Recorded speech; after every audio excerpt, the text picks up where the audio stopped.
concrete science. Testing laboratory was Matroscope Engineering Laboratories Incorporated, Structural Engineers, Miyamoto International. And I believe we have concrete science with us today. Thank you, Michael. Again, returning, of course. Well, good evening. I would like to start by congratulating all of you who have won this award. The people who have received awards in different categories, congratulations to you. And thanks again for ACI for a wonderful event here today and acknowledging the hard work of so many people. So I'll begin this, and it's a short presentation. I understand you all want to get on the road back home. So this will be an overview of our project. To give you a background on this project, Saratoga Bridge was initially constructed out of wood. In 1908, they decided to make a concrete bridge. And at that time, the present bridge, which has a stone facade, was built in 1902.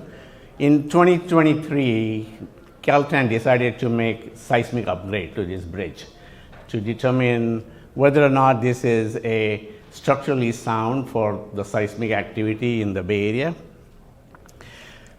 Being a historic document, which is registered in the Historic Society, they had to look into the existing structure to make sure it is okay to keep or not okay to keep, and that's where we came in.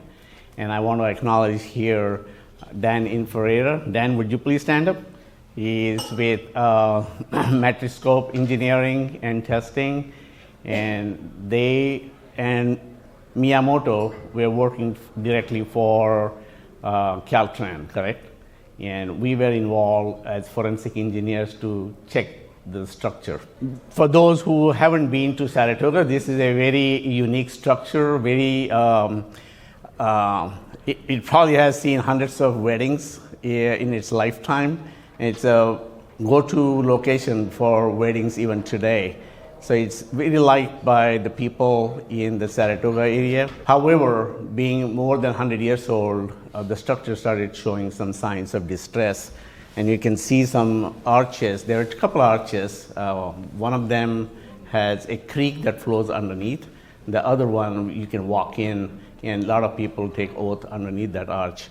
But the underside of the arch, you can see the white stuff on the surface, and there were some signs. Next, please. So there were signs that the concrete was undergoing some reaction, and there were some delaminations. So we took man lift up close to the arches. And by the way, this is a 165 feet long bridge. That was the longest bridge in 1902 in the whole of California. So these are arches, concrete, they have water leakage over the years, and as a result, it carried some salts from the soil into the concrete, reacted with the concrete, caused the spalling. And it has beautiful stone facade that really makes it unique and attractive structure. But the facade was delaminating. The stone, which is about 8-9 inches wide, was separating from the arch itself. And you can see in the bottom photograph almost an inch separation at some locations. So there was a danger of facade falling down. And because it was historic, we wanted to see if that can be saved. So saving the structure was the objective here, see if we can. So we did a variety of analysis in the field and in the laboratory. So the presentation is primarily related to forensic science of understanding the condition of the structure. We used the man lift to do the delamination survey of the entire arch from the underside. We did video endoscopy to go into the cracks and crevices to see how big they are inside. We took also cores from abutments as well as from the arches from several locations, checked the strength of it, did the microscopic analysis. We do in-house petrography. Kate Morrell from our office sitting here, you probably have known her. She does the petrography for the past 25 plus years. We also did X-ray diffraction analysis to further analysis the powder, the white powder substance that is on the surface and why it is, what is it made out of. Sulfur analysis in the concrete, chemical analysis of the cement paste. So we basically did a thorough investigation of that concrete in order to see if it is really worth keeping it and is it safe. We also did the soil testing for chlorides and sulfates. So the repair can be designed based on what is there and what can cause damage in the future.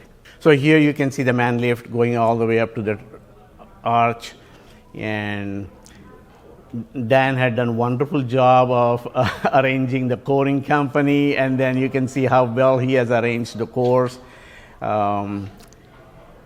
We retrieved the cores, documented it, and you can see the core, based on the cores, it was like a mass concrete structure back then.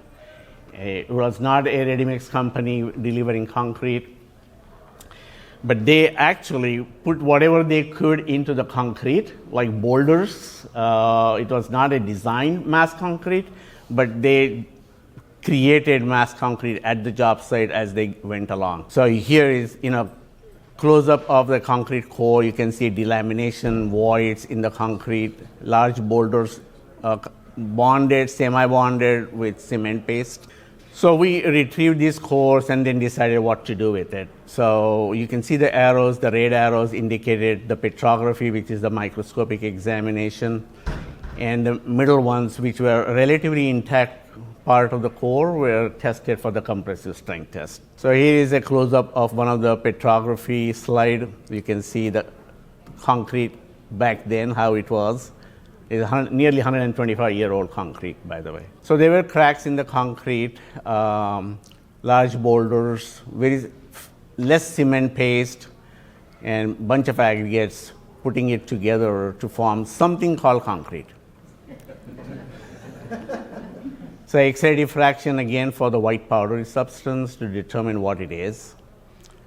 And it was not a harmful material. So to summarize our field testing and lab testing, the concrete had a very poor bond. The cement paste was very weak. There was some chemical reaction, but not large enough to cause alarm. The quality of the mortar varied from core to core. The strength was mostly around 1,500 psi. Some went to 2,500, and two of them actually went to 8,000 and 10,000. So we had high strength concrete 125 years ago. The soil was acidic, but had low chlorides and sulfates, which caused damage. This is not a reinforced concrete, so chlorides were not a concern. But overall, the soil was not very harmful to the structure. So the conclusion was it is salvageable. The facade and the arch bridge was salvageable. The next slide is going to take about an hour and a half to explain. So should I continue? You have 8 minutes altogether. Okay, I'll take 8 seconds. Okay. So Caltrans decided to salvage the structure, but create a new seismically good structure within that bridge by putting new piles and new reinforced concrete bridge deck. So that was Caltrans' repair.